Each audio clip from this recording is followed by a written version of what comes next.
So with my recent disappointment in the Marvel Legends line, as you can tell in my Rocket Raccoon video, I had up until that point been kind of sworn off on doing any collecting outside of Transformers. I mean, even just talking about Rocket Raccoon himself, I mean, the figure went on clearance in my area like 2 weeks after I posted that video. I mean, there was really nothing positive to look at from that experience. However, just because the experience itself wasn't positive doesn't mean that everything about it was horrible. The overall experience did reinvigorate my passion for things like Bakugan, and as long as it wasn't as bad as Rocket, I was willing to try it out. And in trying those new things out, I rediscovered something that I loved. It's morphin' time! Dragon Sword! Mastodon! Pterodactyl! Triceratops! Saber-tooth tiger! Tyrannosaurus! That's right, folks. Today we are talking Power Rangers. Now, I grew up with Power Rangers. In fact, I was banned from watching Power Rangers in my house because I apparently got really violent after watching it. And, it's a show that stood the test of time. I mean, we're still getting new seasons. It's been 31 years. Now, I know what you're thinking.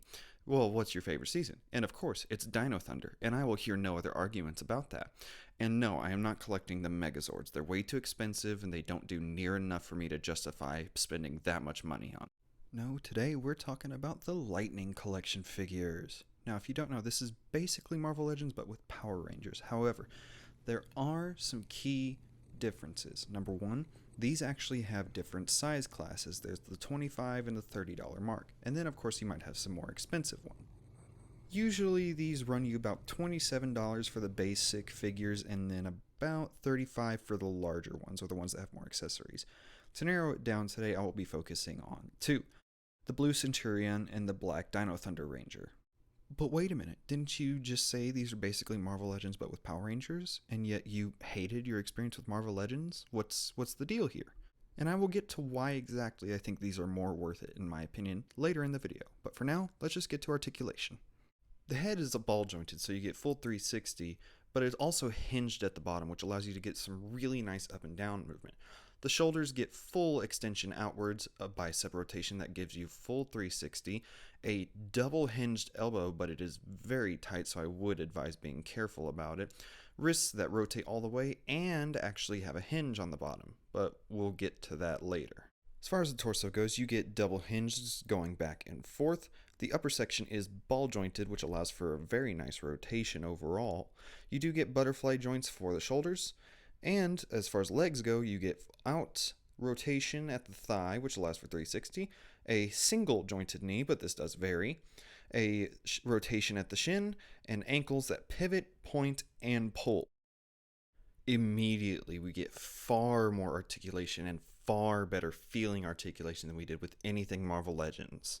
So let's get down to the real reason why I think the Lightning Collection figures are far and away more worth it than Marvel Legends.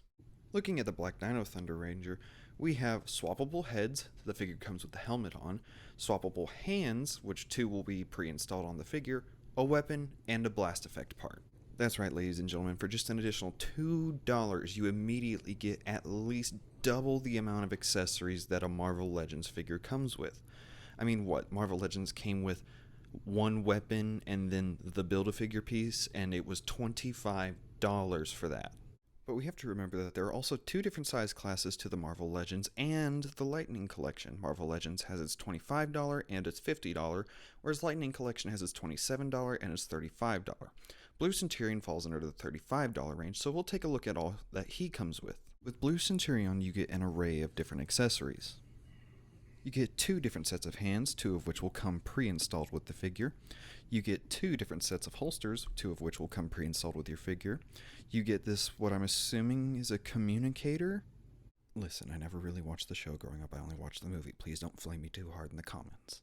Outside of visual things, you also get three different weapons: his folded up, his pistol, and then his sword. And along with the sword, you also get a blast effect piece for his pistol. How many accessories did Guardians 3 Groot come with again? At what? $15 cheaper, you're getting almost triple the number of accessories. Even if you didn't count the ones that came pre-installed, you're still getting way more bang for your buck with the Lightning Collection than you are with Marvel Legends. And don't even get me started on figures like Zane here, who comes with a literal motorcycle that he can ride and is still only at the $35 price point. Why is Cyborg Spider-Man $60 again? Just because he's friggin' big? Is that it? I mean, let's take a look at some of the $55 figures that Hasbro releases for the Transformers. Grindor here in robot mode is only a little bit taller than your average Voyager class figure. But then you get to vehicle mode and you realize just how freaking big his vehicle mode is. I mean, he even dwarfs figures like Armada Megatron, who already has a very large vehicle mode. Studio Series Shockwave is also only about a Voyager when it comes to robot mode height, but then you look at the bulk, you look at the paint, and you look at the fact that one of his arms is bigger than a lot of Transformers themselves, and you suddenly realize why he was put at that $55 price. Optimus Prime is a Voyager, but uses the accessory count in order to justify the price. Are we starting to see the pattern here? While Lightning Collection may be more expensive at the basic price, it justifies that price through the accessory count. However, it's not to say that the Lightning Collection is without its faults. There's an overall lack of paint that comes with the Lightning Collection, and nowhere is this more seen than on White Dino Thunder. Look how they massacred my boy. Another issue I have is the hands. They're on these thin little pegs that are made of a not durable plastic, so it feels like you're going to break them every time you try to swap them out. So this kind of varies from figure to figure, but just for example, we're going to use the Black Dino Thunder Ranger here. And in order to swap the hands, you literally just gotta yank on them as hard as you can until they pop out. That was one of the easier ones, actually. The issue comes when you try to put one in. You see, these little pegs here are extremely thin and very prone to flexing.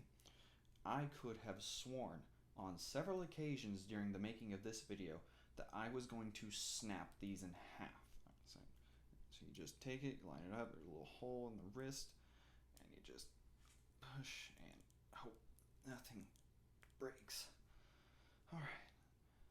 So, he was actually one of the easier ones, but still that just, God, that does not feel good. Another area that I have some issue with are the human heads. Don't get me wrong, Zane and Tommy here look pretty good, all things considered.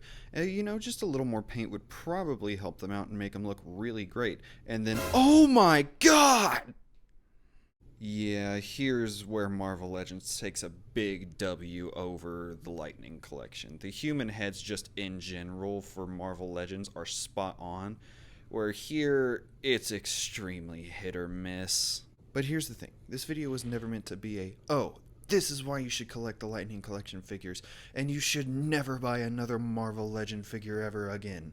Far from it, in fact. This is me giving my reasons as to why I think the Lightning Collection, for me personally, is more worth the money spent than the Marvel Legends are. If you personally think the Marvel Legends figures are well priced even if they don't come with the number of accessories the Lightning Collection does, by all means, continue to buy them. I'm happy for you. If Kira's face is just so displeasing to look at that it's just turned you off of the Lightning Collection in general, by all means, don't collect the Lightning Collection anymore. I'm still happy for you. At the end of the day, you should collect whatever makes you happy for whatever reason and regardless of what other people tell you. Whether it's something just to stare at on your shelf because you finally were able to complete a set you were looking for like Devastator here. Or maybe it's something from your childhood that you remember fondly, like Bakugan was for me. Regardless of what it is, collect whatever it is that makes you happy. But with all that being said, that has been my look at the Power Rangers Lightning Collection. Make sure to leave a like and subscribe, and I will see you guys some other time.